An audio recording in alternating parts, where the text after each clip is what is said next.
사회복지조사방법론 수업 시간입니다. 자, 우린 지난 시간에 우리가 여기 죄송합니다. 여기 사회과학으로서의 사회과학에서 사회과학 방법론과 자연과학 방법론의 차이에 대해서 우리가 지난 시간에 살펴보았습니다. 자, 여기까지 우리가 살펴보았는데, 자, 오늘 수업도 이제 온라인으로 진행이 됩니다. 그래서 지난번에 제가 말씀드리기를 사회과학 앞에 뭐 이런 식으로 하신 다음에 전제 조건을 달아라고 말씀드렸죠. 바로 사회과학은 사람을 대상으로 하기 때문에 마음대로 실험도 안 되고 마음대로 관찰도 안 되고 실험과 관찰을 하는 경우도 있죠. 하지만 실험과 관찰과 기타 등등의 도구로 사용될 때는 그 사람에게 실험당하고 있다는, 즉 대상자에게 알려주고 그 대상자로 하여금 동의를 얻은 다음 해야 되겠죠. 그래서 우리가 흔히 이거를 고지된 동의를 얻고 한다라고 여러분들이 알고 계실 겁니다. 그래서 우리 지난 시간에 했던 거 온라인 수업이니까 간단하게 말씀드리면은, 제일 먼저는 과학적 지식 탐구냐 비과학적이냐, 비과학적은 관습, 권위, 직관에 의해서 말씀을 드렸고, 그리고 비과학적 관습, 권위, 직관을 통해서 지식이 우리한테 들어오면은 이러한 문제점이 발생한다고 말씀드렸고요.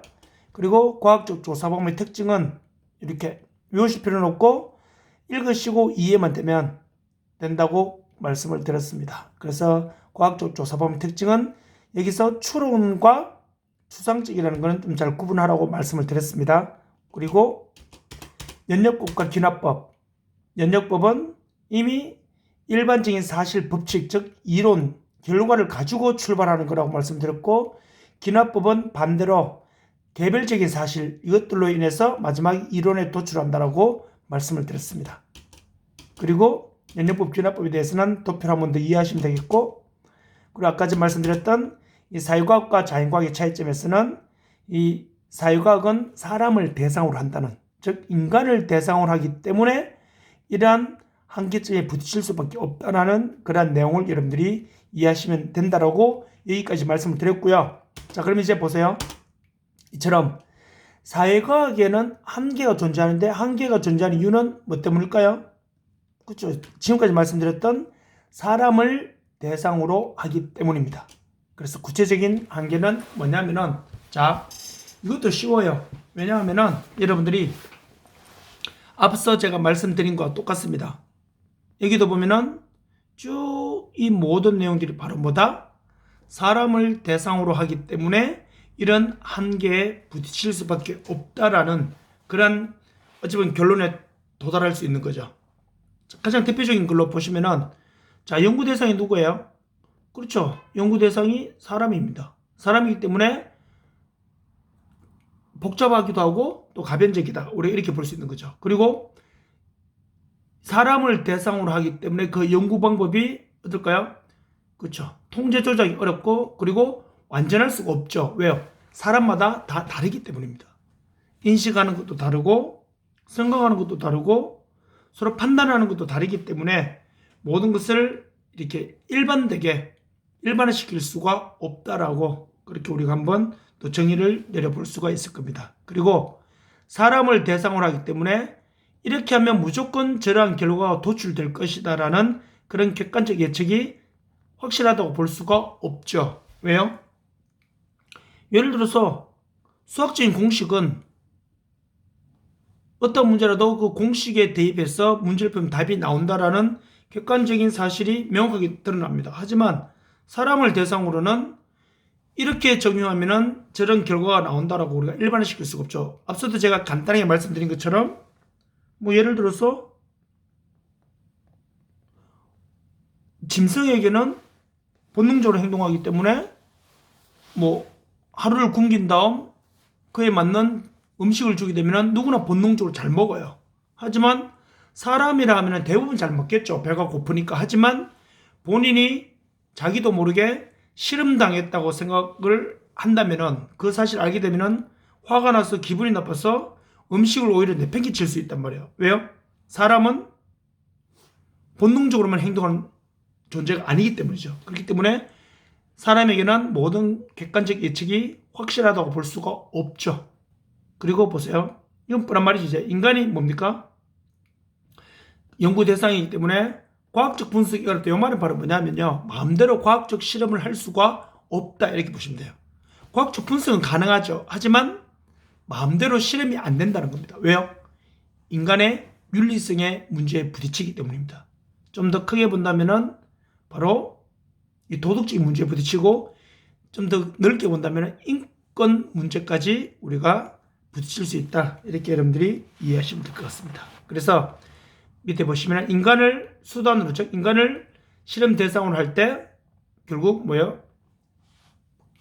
관련 규칙과 절차를 따르지 않으면 윤리적 문제가 발생할 수밖에 없는 거죠. 그리고 연구자는 뭡니까? 사람이기 때문에 자신이 원하는 방향으로 원하는 결과를 도출하고 싶어 한단 말이에요. 그래서 연구자의 가치가 개입될 여지가 굉장히 크다라고. 이러한 것들 때문에 결국 뭡니까? 사회과학은 이러한 한계에 부딪힐 수밖에 없다. 이렇게 보시면 되는데 이것 또한 똑같습니다. 이렇게 해놓으시고 결국 누구를 대상으로 하기 때문에 그렇죠. 사람을 대상으로 하기 때문에 결국 뭐가 됩니까? 그렇죠. 이런 한계점이 도달할 수밖에 없다라고 여러분들이 이해하시면 될 것 같습니다. 이렇게 일단 봐주시면 될 것 같고요. 자, 그리고 나서 밑에 한번 보세요. 그래서 사회과학의 한계로 적절한 건 뭘까요? 자, 우리가 이런 문제를 풀면 좀 조심해야 될 게 뭐냐면은 사회과학의 한계라는 거는 뭐예요? 사회과학으로서의 문제점이란 말이죠. 그것에 적절한 거 맞는 거예요. 앞에는 지금 부정적인 건데 뒤에는 긍정적인 거죠. 이런 거를 여러분들 좀 잘 이해하시고 풀으셔야 돼요. 자, 뭘까요? 정답은요? 사회과학의 한계로 맞는 거. 자, 연구 대상의 비윤리성. 자, 연구 대상이 누구라 했어요? 연구 대상이 사람이기 때문에 사람이 비윤리적입니까? 사람은 윤리적이죠. 그렇기 때문에 일단은 1번은 틀렸고요. 불완전한 방법적 절차. 사람을 대상으로 하기 때문에 모든 방법이 완전할까요? 불완전할까요? 그렇죠. 불완전하죠. 그렇기 때문에 이거는 일단 정답. 완전한 도식과 이거는 자연과학에서 가능한 거라 했죠. 얘도 틀렸고. 연구자 예측의 한계. 사람을 대상으로 하기 때문에 연구자가 예측할 수 있는 게 정확할까요? 아니면 연구자가 예측할 수 있는 게 한계가 있을 수밖에 없을까요? 사람이 대상이기 때문에.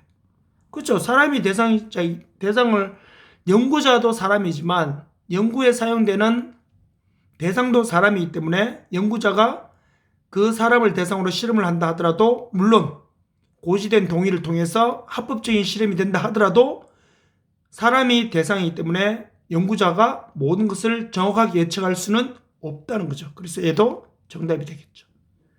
접근 방법, 즉 사람을 대상으로 하기 때문에 사람에 대한 접근 방법이 획일성 하나밖에 없을까요? 그렇죠. 다양하게 들어가야 되겠죠. 왜요? 사람마다 다 다르기 때문에. 얘도 틀렸고. 정답은 2번, 4번이 되겠죠. 자, 이런 식으로 풀어보시면 되는데, 자, 이제 본격적인 거는, 자, 이 문제를 이제 풀어보세요. 제가 우리가 지금까지 배웠던, 우리가 대면 수업에서 했던 거랑, 제가 지난 온라인 수업 시간에서 우리가 했던 내용들이, 이제, 그러니까 지금까지 배웠던 내용들 중에, 지금까지 1급 국가고시 시험에서 실제 기출된 문제들입니다. 한번 풀어보시면 됩니다. 여기서는 정답을 맞추는 게 중요한 게 아니고요. 여러분들이 이게 왜 답이 되는지 이해하시고요. 그리고요. 제가 풀이해서 설명드렸을 때 저게 정답이구나라고 이해하시면은 공부가 된 거지. 무조건 문제를 한 문제 맞췄다고 물론 문제를 다 맞추시면은 공부 너무 잘 된 거니까 너무 잘하시는 거죠. 하지만 문제는 틀리더라도 제가 답을 풀이 설명해 드렸을 때 저게 정답이구나라고 이해하시면은 충분히 공부가 되었다고 이해하시면 됩니다. 자, 보세요. 다음 중 과학적 지식의 특징과 거리가 뭔가 즉 과학적 지식으로 틀린 겁니다. 자, 한번 찾아보세요. 자, 우리가 온라인 수업이기 때문에 여러분들은 일시 정지하시고 천천히 풀어보시고 하시면 되는데 저까지 해서 기다릴 필요는 없겠죠. 시간 아까우니까. 자, 그래서 여러분들이 정지하신 다음에 풀어보셨다 가정하에 자, 보세요. 1번 연구 대상이 인간의 감각에 의해서 지각될 수 있는 것이어야 된다. 자, 일단은 인간의 감각에 지각될 수 있죠. 좀 부정적으로 쓰인 건 아닌 것 같죠? 자, 1번은 뭐 맞는 것 같고요. 자, 틀린 거 찾는 거니까. 2번. 이게 제가 수업 시간에 말씀드렸죠. 주관성은 과학적 연구에서 틀린 거예요. 근데요, 간주관성이라 했죠. 여기에 대해서는 뒤에 가면 한 번 더 나오니까 그때 구체적으로 말씀. 얘도 일단은 맞습니다. 그랬어요. 자, 3번. 과학적 지식의 특징 중 재생 가능성은 과학과 예술을 뚜렷하게 구별해준다. 재생 가능성이 뭐냐면요. 검증이 가능해야 돼요. 근데 우리가 예술은 굳이 검증을 할 필요가 없는 거죠. 왜요? 그 예술을 하는 사람들이 그걸 과학적으로 증명할 필요는 없는 거예요. 그렇죠? 그래서 근데 과학은요. 재생 가능성이 뭐냐면은 어떠한 사람이 예를 들어서 갈릴레오가 지동설을 만들어서 전체가 지구를 중심으로 도는 게 아니라 지구가 태양을 중심으로 돈다는 게 다른 학자에 의해서도 이게 검증이 돼야 된다는 거예요. 그 재생 가능해야 된다고요. 그래서 이것과 예술은 당연히 구분이 돼야 되겠죠. 3번이 맞죠? 과학적 지식은 추상적이다. 자, 제가 이거 앞서도 말씀드렸죠. 과학적 지식은 추상적이면 안 되죠. 왜요? 객관적이어야 되잖아요. 추상적인 거는 자기만의 주관적인 생각이에요. 앞서 제가 말씀드렸잖아요.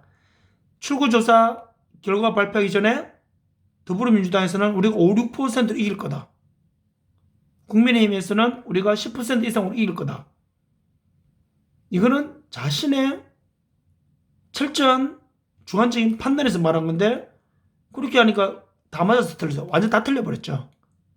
근데 출구조사 결과에 의해서 아나운서들은 0.6% 출구조사 결과 윤석열 국민의힘 대선 후보가 신성하게 될 것이다. 이렇게 추론한 거죠. 그래서 과학적 지식은 추론적이다는 것은 맞지만 즉 객관적인 사실을 가지고 미래를 예측하는 것은 추론이에요. 그거는 맞지만 추상적이라는 것은 틀렸죠. 그리고 과학적 지식은 논리적인 거 당연한 말이고요. 정답은 4번이 되겠죠. 자, 이렇게 일단 이해하시면 되겠고요. 다음 한 번 더 풀어보세요. 자, 이것도 일시정지 하신 다음에 여러분들이 한번 풀어보시면 되겠고요. 자, 보세요. 이번에 틀린 겁니다. 뭐 틀린 겁니까? 과학적 방법. 비과학이 아니죠? 자, 보세요. 이건 두 가지 방법이 있어요. 기납법과 뭡니까? 연역법. 자, 이거에 대한 설명이니까 이거는 자, 이거 틀리면 안 돼요, 이제요. 보세요. 기납법은 어디서부터 출발한다 했어요? 귀, 눈, 코, 입. 그러면 정답에서 합니까? 일반적인 거에서 갑니까? 개변적인 거에서부터 일반적인 원리로 전개 나가니까 얘는 정답이죠? 맞고요. 틀린 거 찾는 거니까. 영역법과 기납법, 순환적 얘들 믹스해서 쓴다 했죠? 얘들도 맞고. 뭐냐면은 연역법, 이미 정답이 드러난 거에서 하나하나 풀어내는 연구도 있고요. 하나하나 풀어내면서 결과에 도달하는 연구도 있다고요. 그렇기 때문에 얘들은 순환적인 관계라고 보시면 되겠고, 일반적인 기존의 이론이 존재하지 않을 때, 즉 정답이 없을 때 뭘 해야 돼요? 당연히 그죠? 기납법 해야 되겠죠? 당연한 거고요. 자, 연역법은 일반적 사실이나 법칙으로부터, 즉 정답으로부터 출발해서 뭐 한다는 거예요? 하나하나 사실을 추론해내는 접근방법 맞죠? 자, 기납법은 3단 논법. 3단 논법이 뭐랬어요? 모든 사람은 죽는다. 자, 모든 사람이 죽는다는 이미 답이 나와버렸죠. 거기서 출발하니까 얘는 귀납법은 귀, 눈, 코, 입이니까 얘는 특수한 거에서 시작한다 했죠. 그래서 정답은 5번이 되겠죠. 기납법이 아니고 연역법. 이렇게 보시면 되겠죠. 자, 이게 보세요. 이게 1급 시험 문제에 나왔는 거라고요. 근데 이게 사람들이 많이 틀렸던 이유가 3단 논법 말을 몰라가지고요. 어느 학자들이 썼다 했어요? 실증주의자들이. 제가 소크라테스 하면서 3단 논법에 대해서 설명드렸죠. 그래서 한 번만 기억해 놓으시면 된다는 거예요. 자, 다음. 그리고 자, 사회과학 연구와 자연과학 연구를 비교할 때, 자, 가자 했어요. 우리 박스 해가지고 얘는 누구이기 때문에? 사람이기 때문에. 자연과학과 비교하면 충분히 된다 했죠. 자, 보세요. 근데 이제 특징이니까, 자, 사회과학의 연구의 특징이에요. 사람이라서 될 것 같으면 사회과학이에요. 자, 보세요. 명확한 결론을 내리기가 쉽다. 사람을 대상으로 명확한 결론을 내리기 쉬울까요?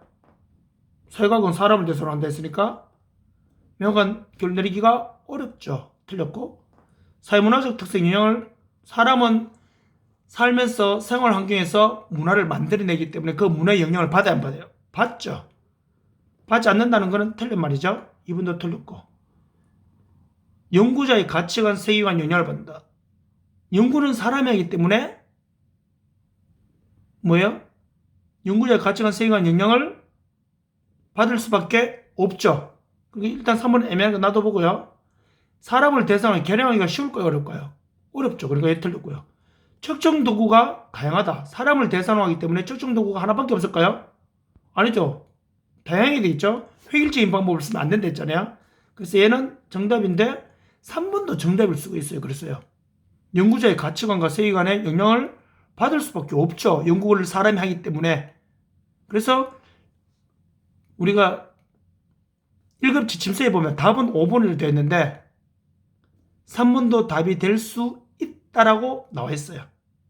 공식적으로는 5번이 정답이었지만 여러분들이 봐도 사람을 대상으로 하기 때문에 요거는 뭐냐면은 사람을 대상으로 하는데 그 사회과학을 연구하는 사람도 사람이잖아요. 그래서 연구하는 학자들의 가치관과 세계관에 의해서 연구 결과가 영향을 받을 수는 있는데 그것이 주관적인 영향을 받았다 해서 결과도 주관적으로 나오면 틀린 게 되는 거죠. 그렇게 길게 봤을 때는 3번이 답이 될 수 없죠. 요 문장만 봤을 때는 3번도 충분히 답이 될 수는 있다. 이 정도 보시면 되겠죠. 한 문제부터 풀어볼까요? 두 문제네요. 자, 한 개인이 직접 관찰하고 경험한 축적한 지식은 한 개인이 직접 관찰하고 경험했는 거. 말할 것도 없죠? 이거겠죠? 뭐 다른 거는, 이거는 1급 시험에 왜 나왔는지 이해가 안 될 만큼. 자, 일상생활에서 탐구할 때 나타나는 오류가 아닌 거. 자, 일상생활에서 우리가 이 잘못된 지식, 과학적 지식을 하면은 신비화에 빠질 수 있어요? 없어요? 있죠? 비논리적인 오류에도 빠질 수도 있죠. 왜요? 비과학적 지식을 탐구하게 되니까.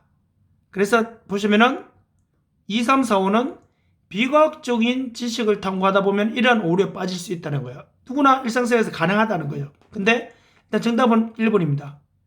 1번은 뭐냐면요. 여러분들이 앞으로 이제 배우실 건데 중앙 집중화 경향의 오류는 뭐냐면은 여러분들 쉽게 이해하실 수 있어요. 여러분들 지난 학기에 수업 마치고 강의 평가 하셨죠? 강의 평가할 때 막 귀찮으니까 어떻게 합니까? 매우 아니다 하려니까 그것도 좀 아닌 것 같고 매우 좋다고 하려니까 그것도 아닌 것 같고 그러니까 미안하지도 않으니까 뭐예요? 보통이나로 쭉 밀어버리죠. 그렇게 설문지에서 보통이나로 쭉 밀어버리면서 하는 그런 것들이 1번에 해당됩니다. 중앙 집중화의 경향의 오류. 이건 나중에 저기 설문지 그런 내용 할 때 다시 하니까요. 일단 정답은 1번. 여기서 1번이 중요한 게 아니라 일상생활 탐구를 한다는 거는 우리 일상생활 속에서 이런 비과학적 오류에 빠질 가능성이 있는 경우가 뭐냐면 이런 것들이다. 이렇게 여러분들이 이해하시면 됩니다. 아시겠죠? 그렇게 보시면 됩니다. 자, 요거는요. 자, 여러분들이 일시정지 하시고 정답을 한번 풀어보고 제가 대면 수업 때 한번 물어보겠습니다. 정답이 몇 번인지. 아시겠죠? 그리고 얘도 똑같이 한번 풀어보고 오시기 바랍니다. 자, 이렇게 한 다음 우리 1단은 다 끝났고요. 이제 2챕터 사회복지 연구 방법론에 대해서 우리가 한번 살펴보도록 하겠습니다. 자, 여기서는요.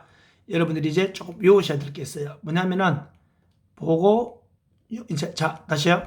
연구 방법론, 즉 자, 인간 존재와 사회 현상을 과학적으로 탐구하기 위해서 다양한 연구 방법이 사용되는데 여기서 중요한 건 다양한 연구 방법이 활용돼. 왜요?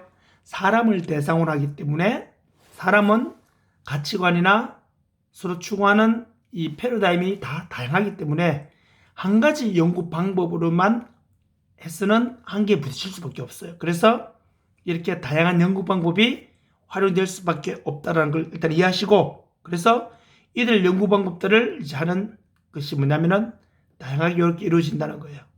자, 그래서 여러분들이 연구 방법을 하는 이유는 목적은 보고, 기술, 설명, 예측. 요 네 가지가 있는데 요거는 앞으로 계속 나옵니다. 계속 나온다는 건 뭘 의미할까요? 지금 한번 제대로 이해하시고 가능하시면 한번 외워놓으시면요. 앞으로 뒤에 가서는 몇 번 나오거든요.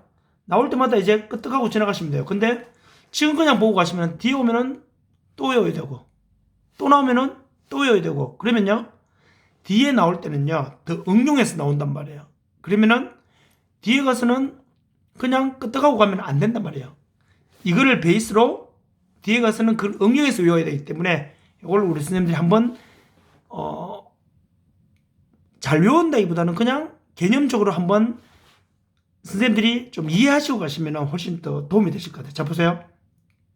먼저 보고예요. 보고는 뭐냐면은, 자, 내용 보시면은, 자, 연구 결과를 간단하게 정리, 요약 발표하는 거예요. 그 여기서 중요한 건 보세요.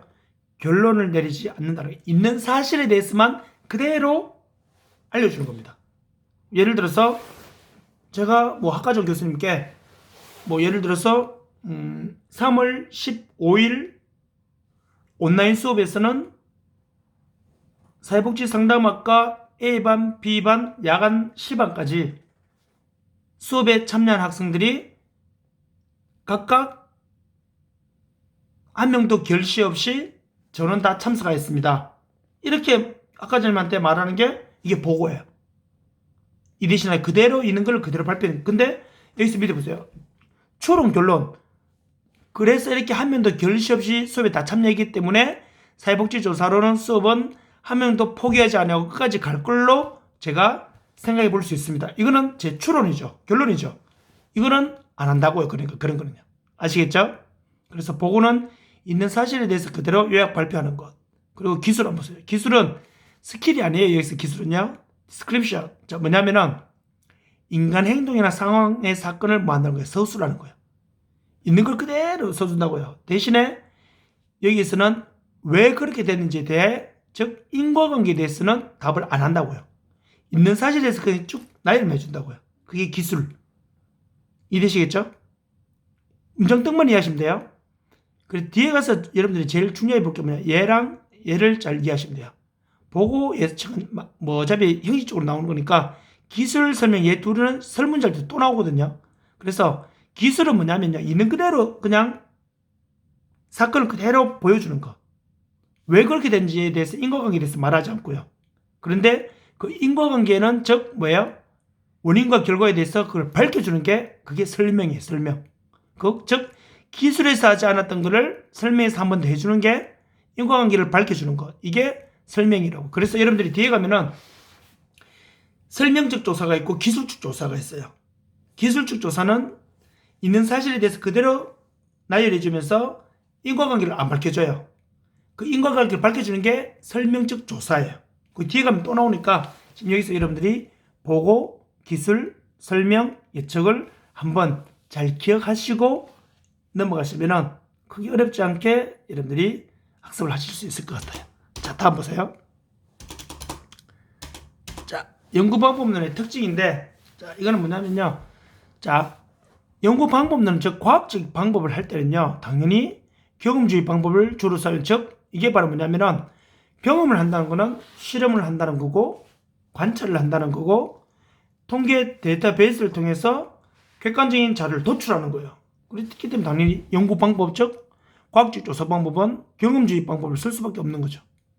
그리고 자, 사회과학은 결국 뭐예요? 인간과 그 인간이 포함된 사회 환경에서 그에 대한 관련된 법칙을 찾아내는 거예요. 그리고 인간은 이성적이고 합리적인 사고작용을 기초로 모든 것이 이루어지고요. 그리고 연구 방법론은 종합과학적, 즉 획일적인 방법이 아니라 종합적인 그런 방법을 쓴다고 말씀드렸죠. 그 말은 곧 이 앞에 네 가지는 크게 중요한 건 아닙니다. 그냥 읽어보시면 돼요. 근데 여기서 중요한 거는 요거예요. 간주관적이라는 거. 요것만 여러분들이 별표 2개 이렇게 해놓으시면 돼요. 자, 뭐냐면은 자, 우리 앞에서 아까 문제 풀어볼 때도 나왔었죠. 자, 보세요. 연구 방법은요, 저 과학적 방법은 주관적이면 안 되죠. 근데 얘는 좀 집중하게 앞에 간자가 붙었죠. 이게 뭘 의미하냐면요. 간주관적이라는 거는 자, 인간의 주관적 인식 과정. 자, 연구를 하다 보면요. 연구도 사람이 하기 때문에 사람이 하는 연구는 여러분들도 잘 이해하실 거예요, 아마. 사람이 하는 연구는요, 어쨌든 간에 그 사람의 주관적인 생각은 있을까요, 없을까요? 있단 말이에요. 그런데 자 보세요. 인간의 주관적 인식 과정을 어떻게 쓰든 간에 뭘로 만든다는 거예요? 보편타당하게 만든다는 거예요. 이해되시겠어요? 그래서 1 더하기 1은 더 큰 1이 되지 않을까, 이런 주관적 인식이 있다 하더라도 어떻게든 뭡니까? 과학적인 방법을 써서 보편타당하게, 즉 객관적인 걸로 만들어내는 겁니다. 그래서 밑에 보세요. 제일 중요합니다. 연구 결과가 뭘로? 사회의 법칙으로 발전될 수 있도록 하는 거. 즉 자기 내면에서는 연구를 하면서 주관적 인식이 있다 하더라도 그것을 과학적인 방법을 활용해서 보편타당, 즉 객관적으로 만들어가지고 그것이 사회적인 객관적인 법칙으로 발전할 수 있도록 해주는 게 바로 뭐다? 그게 간주관적이라는 거예요. 결국 뭡니까? 자신의 주관적인 판단을 과학적인 방법을 통해서 객관적으로 만들어내는 게 간주관적이다. 이렇게 여러분들이 이해하시면 됩니다. 자, 이 말 잘 기억하시기 바랍니다. 한 번 더 요약해서 말씀드리면 자신의 연구에서 내면적으로 있는 주관적 인식 과정을, 주관적인 것을 과학적인 법칙을 활용해서 객관적으로 만들어서 모든 사람에게 객관적인 사실이 될 수 있도록 만들어가는 과정, 그것이 간주관적이다. 이렇게 여러분들이 이해하시면 될 것 같습니다. 자, 이렇게 봐주시면 될 것 같고요. 자, 그리고 하나 더 보시면은, 자, 요거 사회복지 조사의 특징에 대해서 이제 한번 살펴보는 시간을 가지도록 하겠습니다. 자, 보시면요, 사회복지 조사의 특징은요, 우리가 여러 가지로 볼 수 있는데, 자, 여기서는 여러분들이 뒤에 가면 어차피 요 내용도 또 똑같이 또는 한 번 더 나오거든요. 똑같이 나온다기보다는 이 개념적으로 한 번 더 나오는데, 여기서 여러분들이 이제 하나 이해하셔야 될 게 뭐냐면은 응용조사와 순수조사라는 것만 이해하시면은 밑에 거는 쉬워요. 쭉 읽어보시면 돼요. 자, 응용조사와 순수조사, 요거를 일단 여러분 한번 보실게요. 자, 보세요. 특징이 뭐냐면요, 이 사회복지조사, 즉 사회과학 안에 사회복지라는 게 있잖아요. 자, 지적 이해와 지식을 획득하려는 기초조사의 성격, 기초조사에 동그라미 하시고요. 얘는 다른 말로 하면 뭐냐면요, 기초조사란 말은 밑에 있었던 순수조사와 같은 말입니다. 그래서 뒤에 가면요, 응용조사와 기초조사 이렇게도 나와요. 같은 말이기 때문에 여러분들이 오해하지 마시고 다른 걸로 착각하지 마시고 같은 걸로 이해하시면 돼요. 이해됐죠? 그래서 지적 이해와 지식을 획득하는 기초조사와 기초조사의 성격과 해결에 필요한 지식을 산출하는 응용조사의 성격, 즉 사회복지조사는 두 가지가 있다고. 그러니까 기초조사가 있고 응용조사가 있는데 전제 조건은 기초조사를 통해서 응용조사를 할 수가 있다고요. 밑에 보세요. 사회복지조사는 주로 응용조사의 성격을 가지나 순수조사, 즉 기초조사의 측면도 가지고 있다고요. 자, 이게 바로 뭐냐면요, 자, 결론 내릴게요. 사회복지조사는 첫 조사를 하면 기초조사를, 즉 순수조사를 먼저 발견합니다. 얘를 토대로 해서 뭐를 도출한다? 응용조사를 한다고요. 이해되시겠죠? 이걸 그냥은 우리가 이해하기 좀 어려우니까 사례를 들어서 말씀드리면 이거예요. 우리나라에서 술은 남자가 많이 먹을까, 여자가 많이 먹을까? 그래서 성인 남녀 2,000명을 대상으로 조사를 해봤더니 남자가 술을 많이 먹는 걸로 그렇게 나타났어요. 그래서 남자가 여성보다 술을 많이 먹더라. 이게 바로 이런 결과가 뭐냐면은 과학적으로 조사를 했다는 말이죠. 과학적으로 조사 검증한 다음에 실제 설문조사 해보니까 남자가 많이 먹는 걸로 나왔어요. 그러면은 남자가 많이 먹더라. 이게 뭐냐면은 기초조사예요. 순수조사입니다. 이게. 이해됐죠? 자, 그러면요, 남자가 왜 많이 먹어요? 남자가 많이 먹는 이유는 알아내야 되잖아요. 왜요? 그러다 보니까 남자가 위암, 간암, 뭐 뇌졸중 이런 게 여자보다 훨씬 더 많이 걸리잖아요.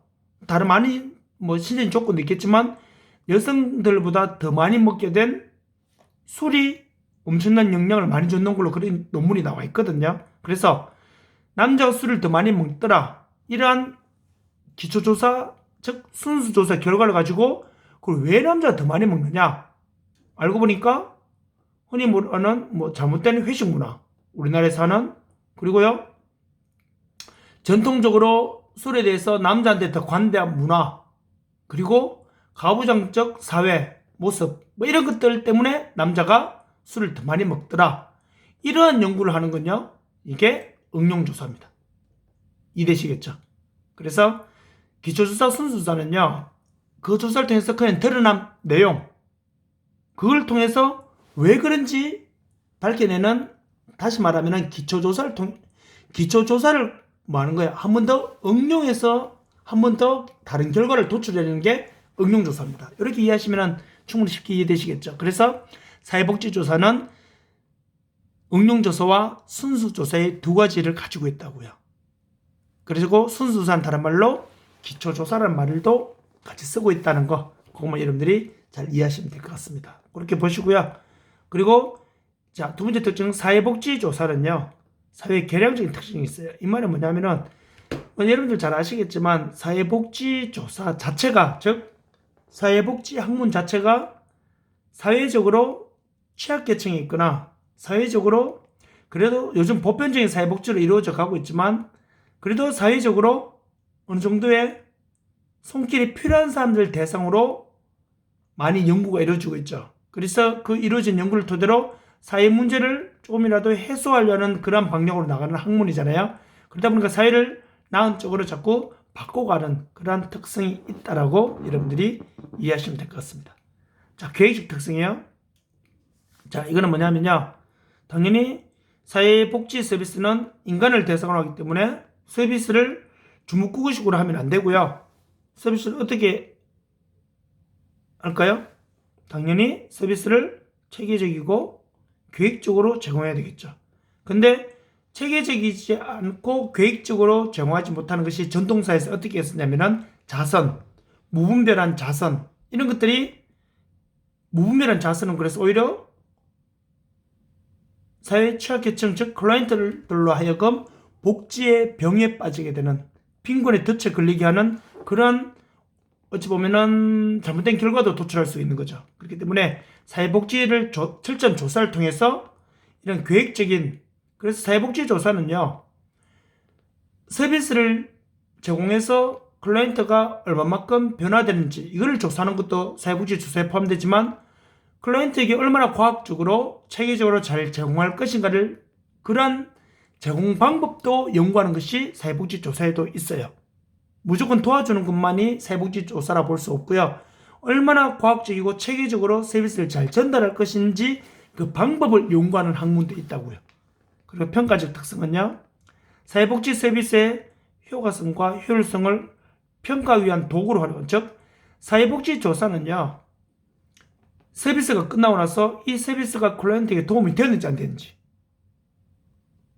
효과와 효율성이 있었는지 없었는지를 조사해봐야 되겠죠. 왜요? 너무 비효율성이라 그러면은 방법을 바꿔야 되겠죠.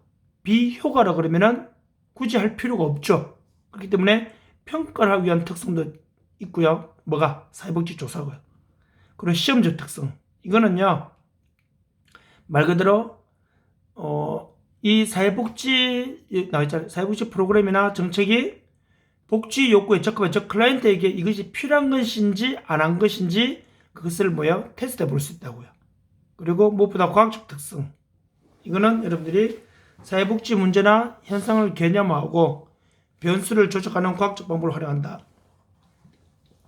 이거는 그냥 너무 요식적으로 나와 있는 내용들인데, 이 사회복지 조사의 특징에서 여러분들은 꼭 기억하셔야 될 것은 바로 뭐냐면은 응용조사와 순수조사의 사회복지 조사는 두 가지 특징이 있다라는 이 사실을 여러분들이 잘 기억하시고요. 무엇보다 여기서는 순수조사는 다른 말로 기초조사라고도 하고요. 그리고 이 순수조사를 토대로 해서 응용조사가 이루어진다는 거. 술을 누가 많이 먹는지, 남자, 여자. 이거 해서 제가 사례 설명드렸고요.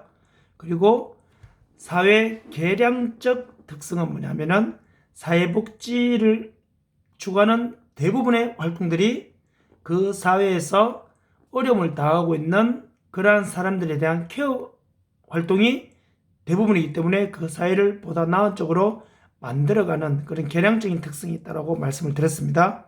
그리고 사회복지 조사는 주무구구식으로 이루어지는 것은 대부분 자선과 봉사활동이고요. 요즘은 근데 자선과 봉사활동도 주무구구식으로 하는 경우 잘 없어요. 대부분 과학적이고 체계적으로 계획적으로 제공해야지만 클라이언트들로 하여금 빈곤의 덫에 걸리게 하는 그런 이중구를 우리가 예방할 수가 있겠죠.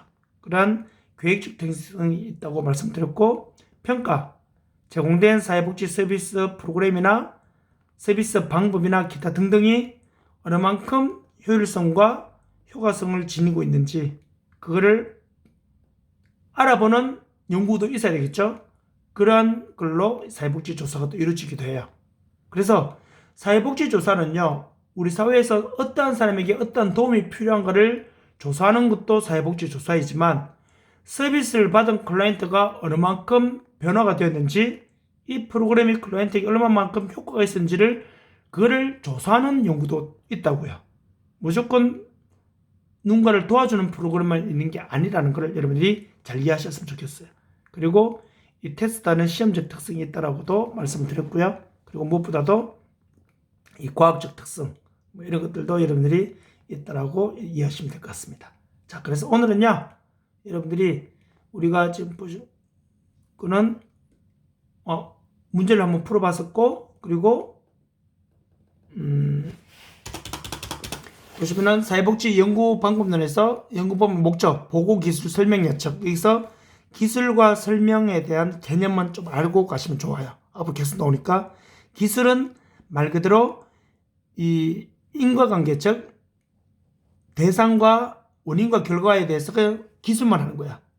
왜 그런지에 대해서까지 설명하지 않고요. 왜 그런지 인과관계를 밝히는 것은 설명이라고 말씀드렸고요. 그리고 연구방법의 특징에서는 제일 밑에 있는 간주관적이라는 성질, 저 부분만 잘 이해하시면 될 것 같습니다. 그리고 사회복지 조사의 특징은 여러분들이 박스에 있는 대로 저 내용을 잘 좀 이해하시고 넘어가시면 될 것 같습니다. 자, 이렇게 일단은 여러분들이 봐주시고요. 그리고 다음 시간에는 이제 우리가 사회복지 조사 유용성이라는 말 아시죠? 사회복지 조사가 어떤 도움을 주는지, 어떤 이로운 점이 있는지, 우리 사회에 어떤 좋은 영향을 주는지 그러한 유용성에 대해서 다음 시간에 구체적으로 살펴보도록 하겠습니다. 자, 여기까지고요. 여러분들이 이 수업자를 보시고, 그리고 앞으로 영상이 우리가 학교에서는 지금 현재 계획으로는 3월 22일까지 현재 계획이에요. 3월 22일까지 온라인 수업으로 그렇게 제가 진행하는 걸로 알고 있습니다. 그래서 요 영상까지 수강하시고 추가로 올라오는 2개 영상을 더 수강을 하시면은 3월 22일까지 수업이 완료가 되거든요. 그리고 3월 24일부터 우리 조사론 수업은요, 3월 24일부터 주간반 그리고 야간반 29일날 이렇게 수업이 진행되는데, 주간반은 3월 24일까지 제가 올려드린 영상을 다 수강하고 오셔야 됩니다. 야간반도 마찬가지고요. 그래야지만 계속 연결을 할 수가 있어요. 수강할 수 있는 기간은 3월 말까지로 열어놓을 거예요, 아마. 대신에 여러분들이 대면 수업하기 전까지 수강을 필히 마무리하시고 대면 수업에 오셔야지만 수업이 계속 잘 연결이 될 겁니다. 그래서 여러분들이 이 내용을 잘 이해하시고요. 잘 이해 안 되시면은 또 대면 수업 때 체크해 놓으셨다가 저한테 수업 전이나 아니면은 수업 마치고 질문하셔가지고, 아직 어려운 거 아직 하나도 안 나왔거든요.